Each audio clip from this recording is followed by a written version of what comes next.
Hello दोस्तों, तो कैसे हैं आप। उम्मीद है आप ठीक ठाक ही होंगे। आपने ये तो सुना ही होगा कि अकबर के नवरत्न थे। कभी ये भी सुना है कि विक्रमादित्य के भी नवरत्न थे। तो आज हम बात करने वाले हैं विक्रमादित्य के नवरत्नों के बारे में। तो चलिए हम आपको बताते हैं। विक्रम और बेताल की कहानियां तो आपने सुनी ही होंगी, जो कि आज से लगभग 10-12 साल पहले ही टीवी पर दूरदर्शन के माध्यम से सभी को दिखाई जाती थी, जो कि एक रियलिटी शो था। और हम विक्रमादित्य के बारे में बात करते हैं तो विक्रम और बेताल की जोड़ी तो हमेशा से ही महान रही है। बेताल हमेशा विक्रमादित्य के सिर पर ही तांडव करता था, जो कि एक भूत प्रेत था। और हमेशा विक्रमादित्य बेताल से उतना ही प्रेम करते थे जितना कि नवरत्नों से करते थे। फिर भी विक्रमादित्य अपने बेताल से बहुत ही ज्यादा प्रेम करते थे, क्योंकि वो अपने सिर पर तांडव करता था और हमेशा उनकी पीठ पर बैठा रहता था। कहते हैं हम वीडियो को स्टार्ट। ये जो आप भोले सी सूरत वाले व्यक्ति को देख रहे हैं, ये इनका नाम है छपड़क। राजा विक्रमादित्य के दरबार के पहले नवरत्न हैं। छपड़क जैन साधुओं को कहा जाता है। दिगंबर शाखा के साधुओं को नग्न छपड़क के नाम से जाना जाता है। ये जो स्टाइल में बैठे हुए व्यक्ति हैं, इनका नाम है घटखड़प्पर। ये महान कवि हैं, ऐसा माना जाता है। कवि कालिदास के साथ रहते हुए भी इन्होंने बहुत सी कविता के क्षेत्र में निपुणता प्राप्त की। घटखड़प्पर ने ये प्रतिज्ञा ली थी कि जो उन्हें यमक रचना में पराजित कर देगा, वह उनके घर टूटे हुए घड़े के टुकड़ों से आजीवन पानी भरेंगे। तीसरे नंबर पे आते हैं बरूची। बरूची ने पात्र कौमुदी के नाम काव्य की रचना की।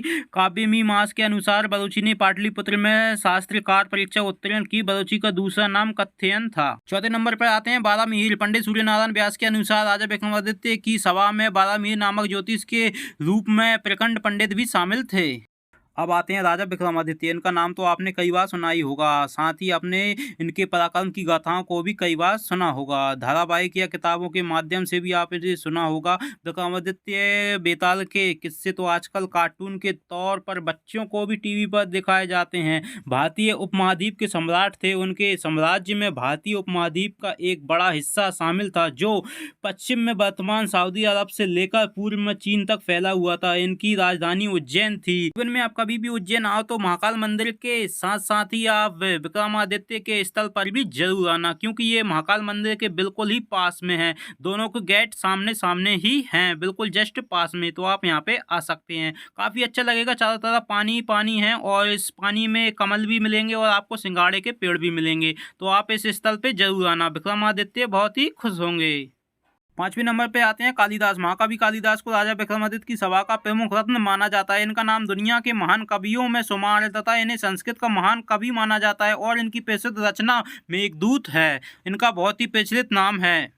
छठे नंबर पर आते हैं धनवंतरी। धनवंतरी का नाम सुनकर यह मत समझना कि इनके पास बहुत सारा धन था। इनका कार्य तो युद्ध में घायल हुए लोगों का उपचार करना था। धनवंतरी का जिक्र हमारे पुराणों में मिलता है। ऐसा कहा जाता है कि यह रोगों से मुक्ति दिलवाया करते थे। शाल्य तंत्र से प्रवर्तक को धनवंतरी कहा जाता है। यह विक्रमादित्य की सेना में मौजूद थे। इनका कार्य युद्ध में घायल हुए सैनिकों को जल्द से जल्द ठीक करना था।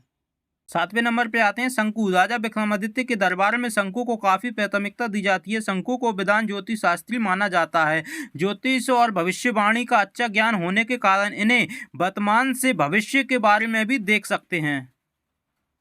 आठवें नंबर पे आते हैं अमर सिंह। वाओ, इन्हें देखकर तो एक ही गाना याद आता है, तुझे देखा तो ये जाना सनम। कॉपीराइट आ जाएगा।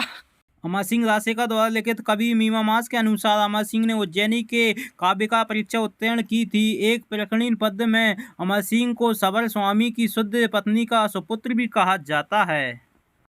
90 नंबर पे आते हैं सबसे खतरनाक और होशियार बेताल। कथाओं के अनुसार बेताल को विक्रमादित्य ने अपने अग्नि के द्वारा अपने वश में कर लिया था। बेताल हमेशा अदृश्य रहता था। वह सिर्फ विक्रमादित्य को ही दिखाई देता था, उन्हीं की बात मानता था। जहाँ जहाँ विक्रमादित्य जाता वहीं बेताल भी जाता था। विक्रमादित्य बेताल से बहुत ही बड़े बड़े काम करा लिया करते थे तथा बेताल हमेशा अपनी उल्टी बातों से विक्रमादित्य का दिमाग खराब करता रहता था। हमेशा उसकी पीठ पर दिमाग खराब करने के बाद बैठ जाता और वह हमेशा उसकी पीठ पर ही भांग लगाता। जब एक मुगल ने बेताल को देख लिया और उसे खरीदने की बात की तो बेताल ने एक ही बात की, हट भोसड़ी के। फिर विक्रमादित्य ने मुगल का वध कर दिया और बेताल को अपनी पीठ पर बैठा लिया। देश में एकमात्र उज्जैन ऐसा शहर है जहाँ पर विक्रमादित्य का पूज्य स्थल है। यहाँ पर पूज्य स्थल के आसपास चारों ओर नदी है, शिप्रा नदी, और इस नदी में बोटिंग भी की जाती है और इस नदी में कमल के फूल हैं और सिंगाड़े के पेड़ भी हैं। चारों तरफ हरियाली ही हरियाली है। और ये महान बात तो ये है कि ये कॉरिडोर के बिल्कुल पास में है, महाकाल मंदिर के जस्ट, ये आपको दिख रहा होगा, महाकाल मंदिर का कॉरिडोर दिख रहा है और यहाँ पर उज्जैन सिटी भी दिख रही है आपको पास में। और ये बहुत ही अच्छा स्थल है, आपको भी यहाँ पे आना चाहिए क्योंकि ये प्रसिद्ध स्थल है। लोग यहाँ पे दूर दूर से आते हैं। उज्जैन में ये महाकाल मंदिर के बिल्कुल ही पास में है। ये है महाराज विक्रमादित्य। वीडियो अच्छी लगी हो तो वीडियो को लाइक और चैनल को सब्सक्राइब जरूर कर लेना और उस भाव के बारे में कुछ कमेंट में बताइए, जरूर बताइए।